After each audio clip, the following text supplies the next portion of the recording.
நம்ம லைஃப்ல இந்த 2 பேரை மட்டும் மறக்கவே கூடாதுங்க. உங்க பாஸ்ட் எல்லாம் தெரிஞ்சு உங்களை அக்செப்ட் பண்ணிக்கிறாங்க தெரியுமா அவங்கள. ரெண்டாவது, உங்களோட அந்த சின்ன ஸ்மைல், உங்க சிரிப்புக்காக எதுனாலும் பண்றவங்க இருக்காங்க தெரியுமா அவங்கள. கரெக்டா? பிடித்தவர்கள் எல்லாம் அருகில் இருந்து விட்டா நினைவுகளுக்கு என்ன மரியாதை. கரெக்டா? உங்களுக்கு பிடிச்சவங்களுக்கு இந்த ரீலை ஷேர் பண்ணி விடுங்க. அப்படியே நம்மள ஃபாலோ பண்ணிக்கோங்க.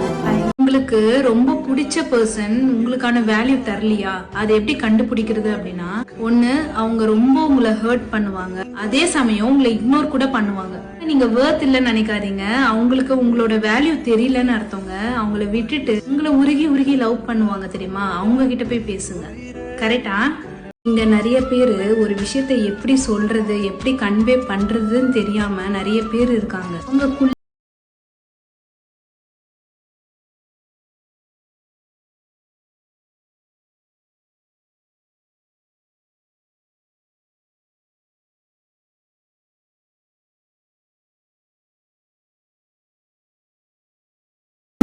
அதை காட்ட மறுக்கிறது ஒரு இதயம், கிடைக்காது என்று தெரிந்தும் அதற்காக ஏங்குகிறது இன்னொரு இதயம்.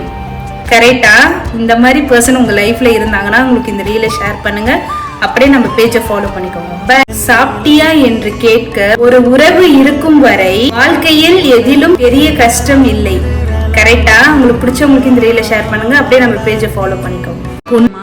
நீ ஃப்ரீயா இருந்தா மட்டும்தான் என்கிட்ட பேசுவேன். ஆனா நான் எவ்வளவு பிஸியா இருந்தாலும் உனக்காக டைம் ஒதுக்கி நான் உன்கிட்ட பேசுவேன். கரெக்டா?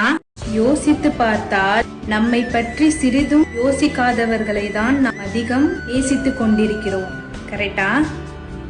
உங்களை யார் சூஸ் பண்றாங்களோ நீங்க அவங்கள விரும்பும் போது ஆட்டோமேட்டிக்கா உங்களோட எனர்ஜியும் கனெக்ஷனும் டீப்பரா ஃபீல் ஆகும். அவங்க கூட இருக்கும் போதுதான் ரொம்ப ஹாப்பியாவும் பீஸ்ஃபுல்லாவும் இருக்கும்.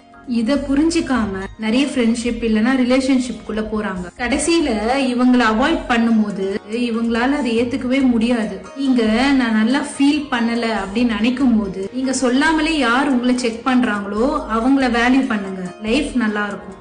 கரெக்டா?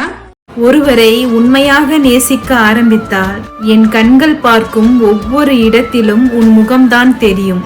இதயம் துடிக்கும் ஒவ்வொரு நொடிக்கும் உன் பெயரை மட்டும்தான் கேட்கும். உலகம் முழுவதும் உன்னுடைய நினைவுகளாக நிரம்பிவிடும். அப்போதுதான் புரிகிறது காதல் என்பது நீ நினைத்து கொண்டே வாழ்வது அல்ல, உன் நினைவுகளோடு வாழ்வது என்று.